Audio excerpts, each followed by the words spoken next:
story kicks off inside a laboratory where a janitor wanders in by mistake and notices a man lying on a hospital bed. His curiosity gets the better of him, so he steps closer to check. The man's veins are bulging and clearly visible, but the janitor has no clue what's wrong. He takes a look at the patient's wristband for answers. Suddenly, the man twitches, which makes the janitor jump back in shock. Before he can slip out, the nearby machines start flashing strange readings. Knowing something isn't right, the janitor panics and tries giving CPR. But the moment he presses down, his hands sink straight through the man's chest. Horrified, he stumbles back, only for the man to suddenly jolt awake and fling the janitor several feet away. Meanwhile, the doctor is still outside buying snacks, completely unaware of the chaos inside the lab.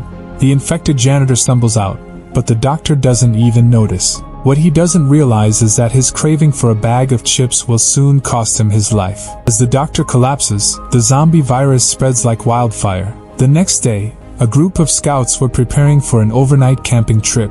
Their leader gave everyone tasks, and then they all went home to pack supplies. But two boys, Ben and Carter, were thinking about quitting scouts altogether. They felt they were getting too old and should move on to more grown-up things. While debating how to break the news to their leader, they accidentally hit a deer on the road, which blew out their tire. As they struggled to change it, a convertible pulled up. Driving it was Carter's sister, Kendall, along with her friends. Ben couldn't take his eyes off Kendall. He was completely smitten. Sadly, she already had a boyfriend. While chatting with them, Ben and Carter noticed the deer they hit had mysteriously vanished. Ben nervously went to investigate, only for Carter to sneak up and scare him. Later, they learned Kendall's boyfriend had invited them to a party. Carter, thrilled about the invite, brushed off the missing deer, but Ben couldn't shake his worry. Meanwhile, the scout leader was heading toward the campsite when a strange sound caught his ear. He pushed aside some branches and was suddenly attacked by a crazed deer. Realizing the danger, he pulled out his knife and managed to kill it. While standing back up, his wig slipped off, but luckily nobody was around to see. Muttering angrily, he shoved it back on and cursed at the animal's body. What he didn't know was that this deer had already died once before. As he turned to leave, a zombie suddenly appeared right behind him. Why now? Ben and Carter had reached the campsite and met up with their friend Augie, who had been waiting for them. Since the leader still hadn't shown up, the three boys began setting up their tents. Night came, but there was still no sign of the leader. Later that night, Ben and Carter tried sneaking away to Kendall's party without Augie. Unfortunately, Augie caught them in the act. Hurt that his friends were abandoning him, he confronted them. The three argued emotionally, then split up in anger. Ben and Carter eventually arrived in town, expecting life to be normal. Instead, the streets were empty and silent. At the convenience store, they found shattered glass and no staff. They wandered into a bar, only to find it deserted too. As they stood confused, a woman appeared on the dance floor, moving seductively. Both boys were captivated, until they were suddenly sprayed with tomato juice. A zombie came out of nowhere, chasing them in terror. Ben ran into the bathroom, hiding in a stall, but the zombie followed and checked one stall at a time. Holding his breath, Ben tried to stay silent, but soon the creature found him. Just as it smashed the stall door open, a woman appeared and shot it, saving him. She pulled Ben out, and together they reunited with Carter. The three rushed out of the bar, only to see the streets crawling with zombies. They jumped into a car and tried to escape, but the spare tire they had put on earlier came loose. Panicking, they scrambled out to reattach it while zombies closed in. Denise, the woman who saved them, held the horde off while Ben and Carter worked at lightning speed to fix the tire. They barely managed to finish in time before the undead surrounded them. Just as they got back inside, a terrifying zombie sprinted toward them on all fours. At the last second, they slammed the doors shut, and Denise hit the gas. The car sped away, carrying them to the police station in search of help. But when they arrived, the station was abandoned. The police had already evacuated. With the zombies chasing them, they quickly broke inside and barricaded the doors with a banner. To their shock, they found a mutated police officer inside, firing a gun at them. Thinking fast, Ben grabbed a fire extinguisher while Carter armed himself with a fire axe. Working together, they defeated the zombie cop. Their victory didn't last long, though.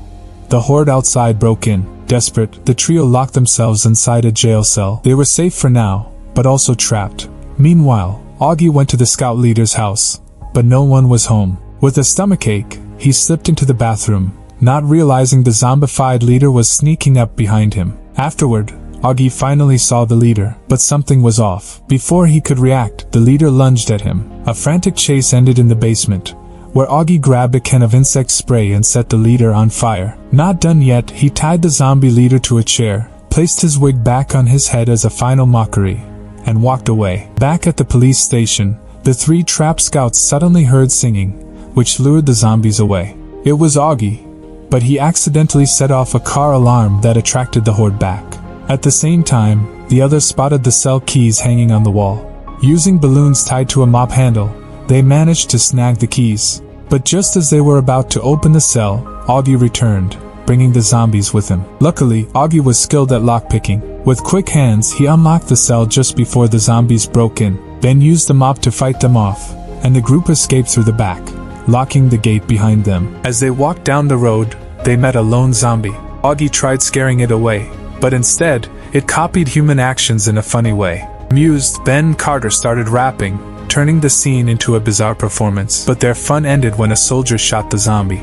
The soldier explained that the virus had spread everywhere, and the military sealed off the town. Carter thought about his sister's party, worrying it was full of people, but the soldier had no idea about it. They rushed to the party's address, only to discover it was a junkyard. Kendall's boyfriend had lied, never intending to invite them. Denise, still in the car, noticed the soldier had a bite mark. Moments later, he turned and attacked her. The boys rushed back and pulled the zombie off her. Furious, Denise smashed his head with the car door. Suddenly, his radio buzzed with a military message. It wasn't rescue, but a warning. The army was about to bomb the entire town. The group realized they were on their own. Carter remembered his sister's diary, where she wrote down everything, including the real party address. They hurried to his house, unaware a zombie grandma was lurking. She attacked, but Augie saved Carter just in time. The noise drew more zombies, forcing the group upstairs. He barricaded the door with a cabinet, but it wouldn't hold for long. Looking out the window, Ben spotted a trampoline below.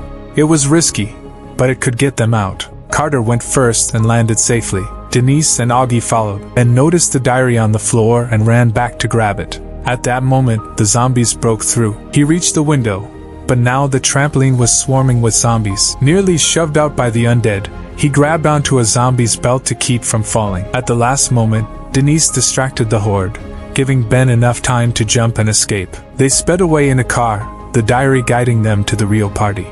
Before heading there, they stopped at a mall to grab weapons and modify them. Then Ben, Carter, and Augie rushed to the party while Denise went to search for help. Inside, the party was in full swing. Nobody noticed the zombies slipping in until Kendall's boyfriend was attacked. Screams erupted as more zombies poured in, turning the dance floor into chaos. Kendall tried to flee upstairs but was blocked. Just as she was about to give up, the zombies suddenly paused. Ben, Carter, and Augie had arrived, charging into the horde with their upgraded weapons. They fought fiercely, cutting down zombies left and right. Ben managed to reach Kendall and pull her to safety while the others cleared a path for the survivors. Once the crowd was safe, Ben tied the main door shut to keep zombies out. But trapped upstairs in a basketball court with no exits, the three realized they might not make it. They decided to use their bombs, willing to sacrifice themselves to end the outbreak. Before lighting the fuse, they shared heartfelt words, and Augie forgave Ben and Carter. But when they tried to ignite the fuse, the lighter failed. Suddenly, a wooden plank shifted. It was Denise, who had found a chute. Ben and Carter slid down, but Augie stayed behind to finish the job. At the last second, he lit the fuse. The explosion wiped out the entire horde. Denise's rescue team arrived just in time, pulling the survivors to safety. In the end, despite everything he'd gone through with Denise, Ben chose to be with Kendall. So what did you think of this movie? Leave it in the comments below. And if you liked the video, like and subscribe for more movie recaps. See you next time.